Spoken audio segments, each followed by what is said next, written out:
Salut à tous, j'espère que vous allez bien.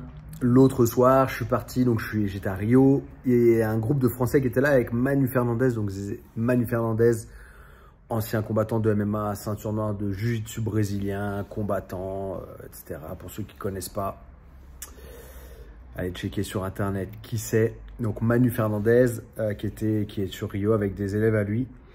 Et en fait, on a discuté pendant une petite heure, une heure et demie. Et il y a une question qui est revenue tout le temps, c'est quoi la lutte à livrer? C'est quoi la différence avec le jiu-jitsu brésilien? C'est quoi la différence entre la lutte à livrer, le grappling? C'est quoi la différence avec le no-gi? Bref, sur ma chaîne YouTube, il y a toutes ces réponses-là. Il y a des playlists qui sont créées. Alors, vous avez déjà Lutte à livrer Spirit, qui est une web-série que j'ai produite avec, je crois que c'est 12 ou 13 épisodes sur voilà, des mestrés du Brésil, donc des mestrés, puis aussi des combattants actuels au moment où j'ai filmé. Donc, n'hésitez pas à aller regarder ça. Il y a une version en français, donc checkez ça. J'ai aussi fait les 10 différences entre le jiu-jitsu brésilien et la lutte à livrer. Alors, c'est moi qui ai écrit ces 10 différences. Et en fait, ces 10 différences-là, je les ai retrouvées dans la plupart des clubs de JJB et de lutte à livrer. On peut me critiquer, on peut me dire ce qu'on veut. Il n'y en a pas... Moi, je connais personne qui s'est entraîné dans autant de clubs de lutte à livrer et dans autant de clubs de JJB, qui a côtoyé aussi bien des clubs de lutte à livrer ou des combattants de lutte à livrer que des clubs de JJB et des combattants de JJB. Il n'y a pas beaucoup de personnes qui se sont intéressées aux deux et je pense avoir fait un bon travail. Après, à vous de me dire, vous allez checker ça. Il n'y a rien de très compliqué. Par exemple, la première différence, c'est que en kimono, justement, en JJB, on s'entraîne en kimono. La partie sans kimono a été créée par la suite pour pouvoir élargir on va dire le business du jiu-jitsu brésilien. Mais à la base, le jiu-jitsu brésilien se pratique uniquement en kimono. Et dès qu'on retirait le kimono, c'était de la lutte à livrer. Sauf que, voilà, c'est un business. Il faut ramener le plus de monde possible dans la fédération ou dans leur sport. Et donc, voilà, donc dès qu'ils ont retiré le kimono, eh bien, ils ont appelé ça du jiu-jitsu brésilien no-gi. Après, bon, voilà, je vous laisse aller checker ça. Je vais vous mettre les liens dans la description.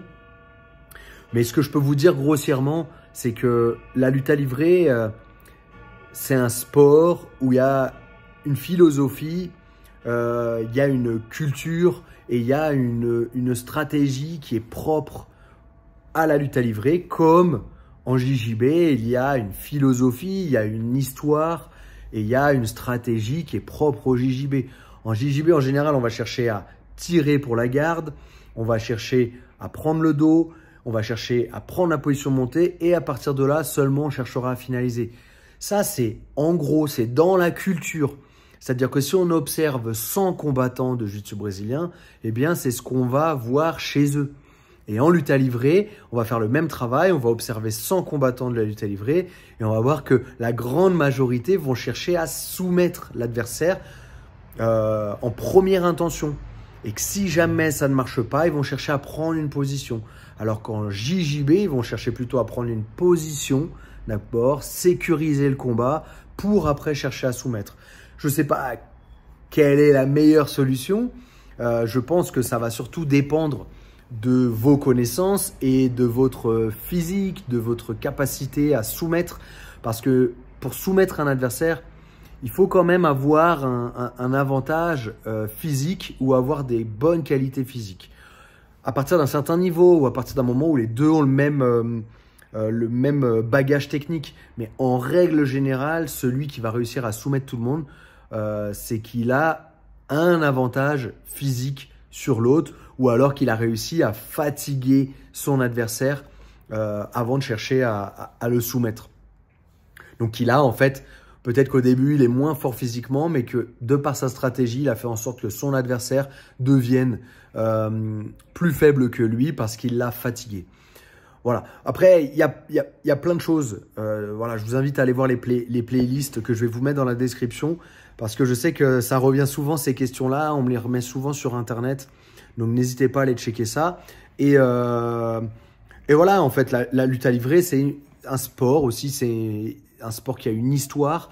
Après, faut dire les choses comme elles sont. Aujourd'hui, la lutte à livrer, elle est, à part quelques personnes dans le monde, elle évolue pas énormément. Ça reste toujours un peu, on va dire, comme dans un langage courant, ça reste à l'ancienne. Voilà, c'est je suis là, je t'attrape le pied, je te serre et tout. Bon, jusqu'à un certain niveau, ça va marcher, mais aujourd'hui, si on veut s'appuyer sur un jeu actualisé, bah moi je vous recommande d'aller regarder tout le travail de Gordon Ryan, de John Danaher, qui pour moi ont un style lutte à livrer. Quand je vais m'entraîner chez eux, je reconnais l'enseignement que je vois dans des clubs de lutte à livrer, sauf que c'est actualisé. Voilà, pareil, vous pourrez me dire ce que vous voulez. Danaher, Gordon Ryan, ils parlent souvent de submission wrestling. Bon voilà, ils disent qu'ils sont du jiu-jitsu brésilien parce qu'ils ont commencé dans un club de jiu-jitsu brésilien. Mais on les entend souvent parler de submission wrestling, qui est un autre terme qui peut qualifier la lutte à livrer, on va dire, aux États-Unis. Voilà. Et ce qu'il faut savoir aussi, c'est que le jiu-jitsu brésilien vient du judo, d'accord? Ce sport s'est développé à la base au Brésil, pas le judo, hein, le jiu-jitsu brésilien. Et la lutte à livrer s'est développée en parallèle du jiu-jitsu brésilien. Et ça vient en fait de la lutte. Mais à l'époque, la lutte était axée aussi orientée finalisation. Alors pas tous les styles de lutte, mais il y en avait plus qu'aujourd'hui. Et en fait, la lutte à livrer descend de toutes ces différentes luttes, donc sans kimono, et donc orientée vers la soumission au sol. Voilà.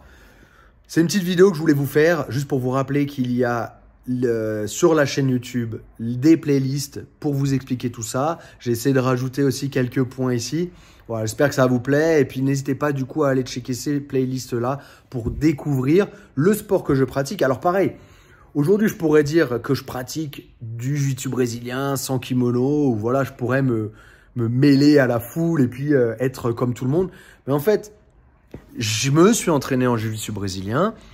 Je pratique aujourd'hui du jiu-jitsu brésilien pour compléter un petit peu, pour changer aussi. Ça fait 20 ans que je m'entraîne en lutte à livrer. Donc ça fait du bien aussi de voir d'autres choses. Ça fait du bien de pratiquer un autre sport. Mais je pourrais, voilà, la facilité aujourd'hui pour moi, et comme beaucoup ont choisi, ce serait de dire moi je fais du jiu-jitsu brésilien. C'est plus facile. Dans les discussions, tout le monde connaît le jiu-jitsu brésilien, etc. Mais non. Moi, on m'a appris la lutte à livrer, mon style vient de la lutte à livrer, mon jeu vient de la lutte à livrer, la plupart des techniques que j'utilise viennent de la lutte à livrer, j'enseigne la lutte à livrer, je suis gradé en lutte à livrer, je grade en lutte à livrer. Et voilà, c'est pas parce que mon sport n'a pas évolué comme il aurait dû évoluer et comme le jiu-jitsu brésilien a évolué que je vais l'abandonner et que je vais dire non, ouais, c'est plus simple, je fais du JJB no-gi. Non. Je fais de la lutte à livrer et puis bah, s'il y a besoin d'expliquer, j'explique. S'il y a besoin de montrer, bah, je montre. Et puis voilà, et puis on avance comme ça petit à petit. Voilà, n'hésitez pas à mettre dans les commentaires si vous avez des questions, j'essaierai d'y répondre. À très bientôt. Au ça.